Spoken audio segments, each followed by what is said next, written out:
Hello, I'm Dean Mitchell and welcome to Property by Kalkine. Well, while Perth remains as the country's most affordable capital city, the housing market of Western Australia's long-awaited property recovery is starting to hit its stride, but will Perth fully release its forecasted growth potential this year? To help us gain some more insight, we're pleased to chat with the top 10 finalists in the Rate My Agent of the Year Awards for 2020, Shane Beaumont from One Residential, which is a property agency which prides itself on care, concern and spirit. Shane, hello and welcome. G'day, how you going? Good, thank you, Shane. Well, let's get straight into it. So let's start with the Perth property market overview. How's the market right now and how has One Residential fared on this side of COVID? So COVID was really interesting in WA. Obviously, when Scott Morrison stood up and said that it's going to be like this for 6 months, obviously some forecasts saying that potentially 150,000 deaths, property prices could fall 30%. Everyone was sort of scratching their heads. During that time, personally, I was extremely busy, and I thought it was coming, that sort of lull, but we really only had about 6 to 8 weeks of a lull in the market. In April this year, we actually had less sales in WA that took place, I think, since they started keeping records in the early 70s. And by the 8th of May, the following month, there was more sales that had taken place in that 8 days than the whole month of April. So it bounced back really quickly. And I think that was, again, when things were being spoken about, it was really unknown. And this was probably before JobKeeper and all those things really took effect. It just wasn't as bad as what we expected, thankfully. Exactly. And so, as I mentioned at the top, all eyes are on Perth for 2021. Do you believe that Perth is experiencing any sort of housing bubble? I would say it's a bit of a bubble. I think we're going to get lots of growth. I really do believe that. I think it's only in the bubble at the moment in the sense that there's not enough stock. A couple of reasons for that is obviously with Mark McGowan having the rental freeze or memorandum take place, which was to the end of March. Many landlords are finally getting a number which they actually paid 10, 15 years ago, and they want to get out. They've just been burnt by the residential market, which is a shame because I think they've done the hard yards and they'll probably do well now. But many of them are seeing the opportunity to get out. So the stock levels simply aren't there. And we got below 8,000, which to give you some idea, 3 years ago, we got up to around 15 to 16,000. GFC was 17,000. So there was a lot of choice, an abundance of choice. Since then, obviously, stock levels were tightened, people moving back, people not going on holiday. So many first home buyers that probably spent that money in Bali all of a sudden have a deposit. And they probably understand, to be honest, that they won't be going away for a while. So I think it's really set in that this could be life-changing for many people. So that's really something we've noticed. I think as far as the bubble, but I would say we've already started to see a lifting in stock levels. It's gone up around 10% over the last couple of weeks for that reason I spoke about with the rental freeze over. But a lot of people realising if they are going to upgrade, now's the time to do it, because if they are upgrading and we are expecting 5, 10, 15% to get into those better areas, it's very hard to catch the market. So yes, I think there's a bit of panic buying at the moment. But when we're delivering the news to certain people saying, look, your offer's been accepted, they're almost in shock because they're used to missing out, which is a bit of a concern because that's when they start to detach a bit to say, well, if it's not meant to be, it's not meant to be. Whereas the first few weeks of that happening, there was many tears, legitimately tears when people were missing out. So people understand it's a hot market. They're bracing themselves for it. But we expect, REWA just released an updated market, forecast. And they've lifted it to around 15% growth. At the start of the year, they're expecting around 10%. So across the board, there's been some pretty bullish commentary, but for good reason. I think finally it's time that we are going to get ahead. And what is the turnaround time, like the average turnaround time? Average days, well, okay, to give you some idea, it did blow out to 72 a couple of years ago. Last year got down to 42. REWA, I guess, our governing body here, have just released a statement. They believe it's down to about 20 days. So that's most properties, as I mentioned to you before we went on air, most properties we could sell before they go online because people have missed out. We've got that depth of buyer, whereas we're still seeing probably some of the outer suburbs, second-hand stock is still moving a bit slower. but that's starting to get saturated, I guess, with more buyers coming into the market for those products because the grants are over. Whereas last year in those areas where there was the 55,000 available, many people chose to build. Probably not the best choice in many circumstances because the finished product in many of those areas was actually cheaper than what you were paying for a house and land package. So with those grants being pulled back, a lot of people are going to the secondhand stock, 3, 4, 5-year-old homes, and they're getting chewed up quickly too. So the blue chip suburbs have been smashed.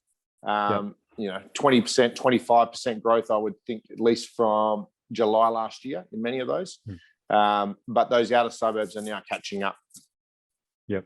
And so CoreLogic's data confirmed that Perth's dwelling prices rose by the 1.5% during February alone and 4.6% over a year. So these values do indicate that the Perth market has been performing better than some other states over the last 12 months. And you have briefly touched on it, but buyers are more active now, you are finding? No question. I mean, that data, I believe it is, and only because the time, I guess, the delay from a property going on the market, going under offer and settling, it's only natural, that delay, and when it's moving so bullishly, I would think that's a few percent behind across Perth.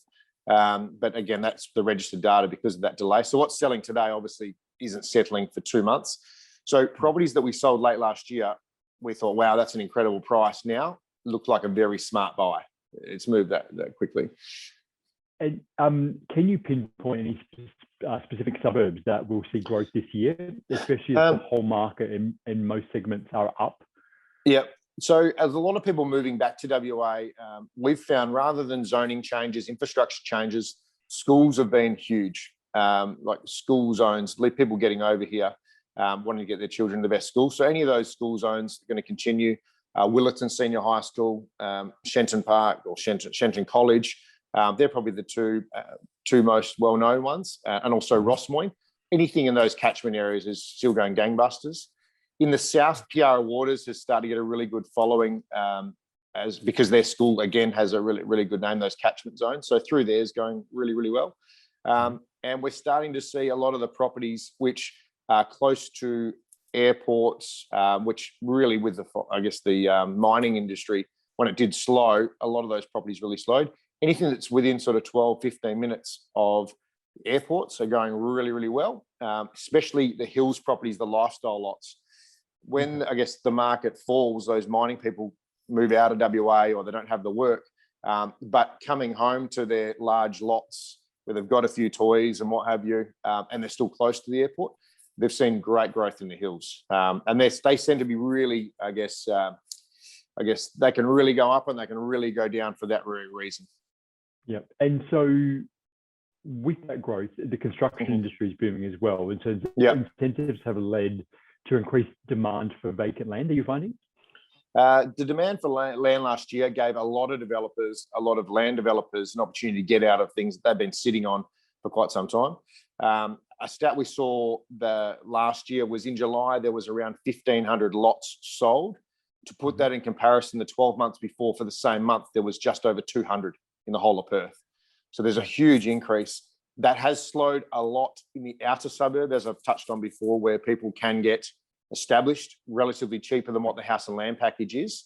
Building costs are probably up between 10 to 15% on the back of the COVID 55 grand boost. Many people felt that was too much. 25 grand was ample. And a lot of those companies actually hit around September, October. I know a lot of guys that sell the house and land package product, they were told they cannot sell anymore until the new year because they have to deliver these, you see. So they literally had the last 2 or 3 months off. They simply couldn't sell any more contracts. And these aren't mum and dad building companies. These are big building companies that pump out thousands of homes. They just simply have to be able to deliver on their product. And they actually basically top taking orders in essence. Yeah, and I guess they have to do that so they're not paying rent somewhere else or something like that. But some experts believe that the surge in sales have reduced the stocks, reflecting on the price growth. So the concern may be that what happens when new constructions are completed? I think there's enough those grants were really targeted to the owner-occupier market. So many first home buyers that probably only had $5,000-6,000 maybe savings, they simply couldn't get into the established market. But with these grants, a lot of the builders, how they package them up, we have a Key Start product in WA where you can basically buy up to 98% to help first home buyers get in, and there's no LMI. So many people are taking that opportunity to get into the market by doing that. I don't think there will be an oversupply of new product because those first home buyers, the rental market's very, very tight at the moment. There's simply nothing available. But with interest rates being so low, it was a no-brainer for them to finally buy as opposed to rent. The rental market, we expect to go up at least 25%. I saw a figure this morning, it's already up 14% this year. I would expect 25% comfortably. And those people that can buy as first home buyers, interest rates will be on relatively low terms for a while. I think they'd be mad not to get into the market because we simply can't see that side of it slowing down. And so following on from that, so especially when the stock is less, is there enough options for rental customers? There's not for rental, no. We have a real rental crisis. And there's two reasons for that. I think it was very short-sighted by the WA government, particularly by only having the grant on new stock, because you've got a situation where if there's 1,500 people building per month, they're not moving out of their home. They're not freeing up the market. Whereas if they were buying the established market, not only is it better for the economy, you've got people, buying furniture. You've got people, do it garden, like Bunnings, these sorts of businesses on the back of that. When you buy a new home, flourish. But there was zero grants. There's actually zero grants for established product in WA, and then new product you're getting 55. So my concern's not for the oversupply at the moment or people getting into the market. My concern is that once people get into the market with their new home and this settles down a bit, their property will be worth, in most circumstances, less than what it's cost them. Because again, the grants did basically inflate straight away. We saw, if you were looking at building 2 years ago, that 55 grand's been saturated by whether it be land prices or building costs. Shane, fantastic insight. Thank you so much for joining me today. It's been great to get insight about the Perth market, and we will have to keep watching it, and we'll have to get you back on. But for now, this is Property by Kalkine. I'm Dean Mitchell. Stay wise and invest well.